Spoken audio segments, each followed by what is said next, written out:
Sidang kasus kematian Prada Luki di Pengadilan Militer 315 Kupang, Nusa Tenggara Timur kembali dilanjutkan pasca istirahat atau skorsing pada Senin 17 November.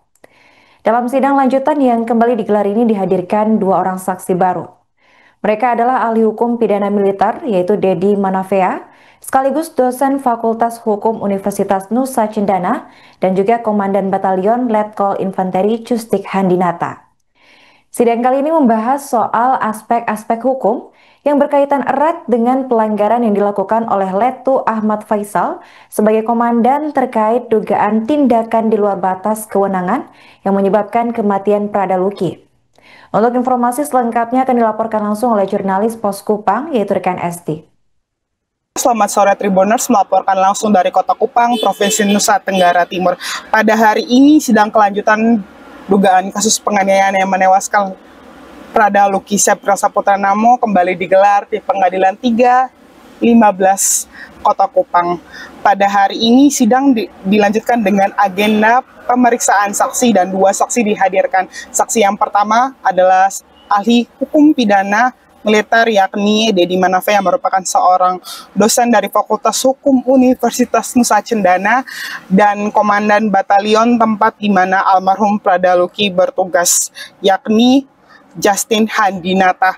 Pada sidang yang dimulai tepat pada pukul 10 waktu Indonesia bagian tengah ini dipimpin oleh Mayor CHK Subiatno bersama dua hakim anggota lainnya Kapten CHK Denis Karona Pitukulu dan Kapten CHK Sainal Arifin Anang Yulianto. Sementara untuk posisi auditor militer sendiri menambah satu tambahan auditor yakni auditor militer Letkol CHK Alex Panjaitan, Letkol CHK Yusdi Harto dan Mayor CHK Washington Marpaung.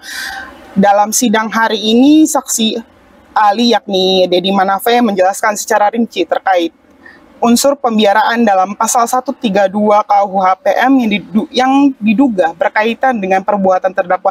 Ia memulai dan menjelaskan bahwa pada pasal ini merupakan pasal penghubung yang tidak dapat berdiri sendiri dan karena harus dikaitkan dengan tindak pidana pokok sebagaimana yang diatur dalam pasal 131 KUHPM. Ia juga menyoroti terkait pasal 132 KUHPM yang menyebutkan bahwa ancaman pidana bagi pelaku dalam pembiaraan adalah pidana yang sama dengan percobaan.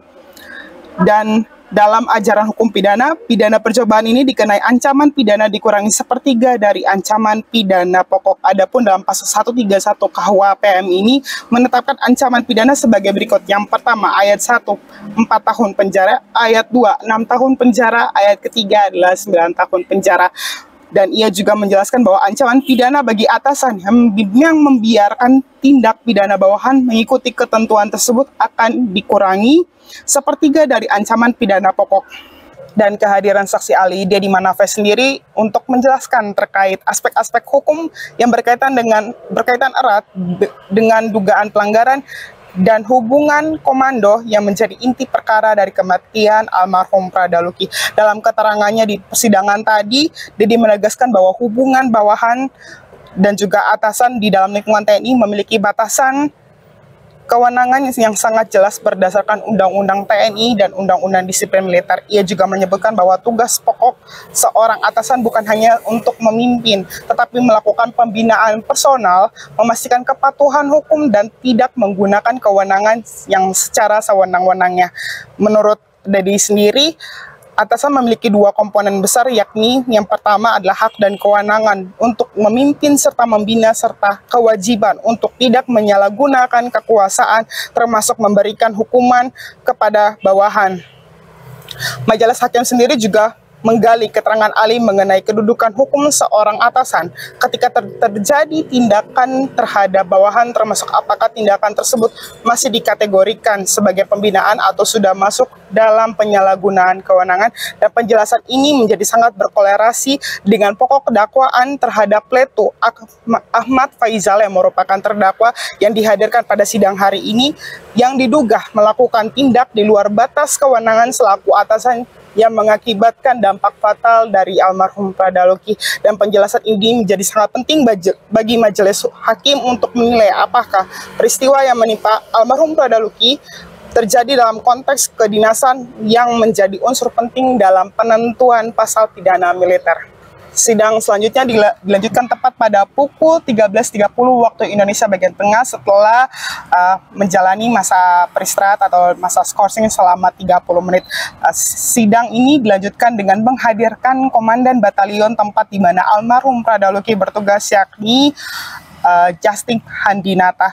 Justik sendiri menjelaskan di dalam persidangan tadi bahwa sepanjang persidangan ia lebih menjelaskan terkait dari kondisi almarhum Pradaluki, dan ia juga sendiri mengetahui dari kondisi dari almarhum Pradaluki tepatnya pada tanggal 5 atau tanggal 6 Agustus tahun 2025. Sepanjang durasi dari akhir Juli sampai pada awal Agustus ia tidak mendengar kejadian maupun adanya kekerasan yang dikenai oleh almarhum Pradaluki dan juga Prada Richard. Ia juga tidak sempat mendengar satupun kejadian ataupun adanya tindakan kekerasan yang mengakibatkan dampak fatal bagi almarhum Pradaluki. Namun dalam persidangan tadi, Justik Handinata ini menjelaskan bahwa ia lebih banyak mendengar kondisi dari almarhum Pradaluki sendiri.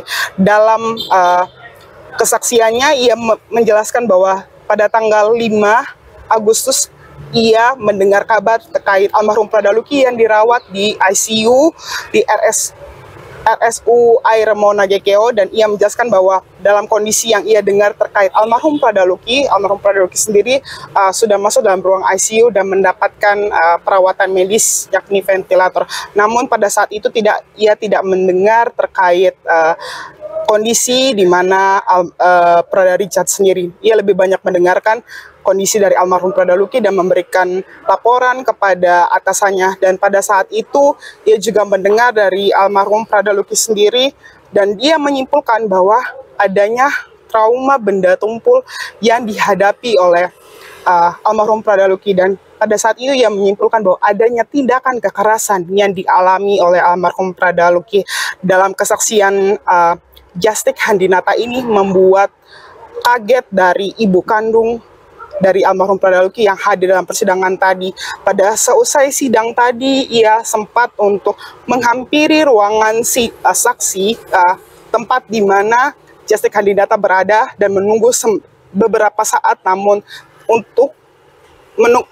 menunggu beberapa saat untuk berjabatan tangan dan bertemu, namun hal itu tidak diindahkan oleh Justik Handinata sendiri. Ia sempat menangis dan ia sempat sedikit berteriak untuk agar Justik itu bisa mendengar apa isi hati dari ibunda almarhum Pradaluki sendiri. Ia juga sempat ingin bertemu, berjabatan tangan, dan meminta rasa terima kasihnya bahwa anaknya dibiarkan mati di batalion tempat di mana komandan batalion itu bertugas. Hal ini sempat menarik perhatian awak media dan sempat menunggu beberapa saat, namun hal tersebut tidak diindahkan oleh komandan batalion tempat almarhum Pradaluki bertugas. Selesai kejadian itu, mereka juga langsung bergegas untuk keluar dari kompleks pengadilan militer 315 Kota Kupang. Demikian yang saya sampaikan, kita kembali ke studio.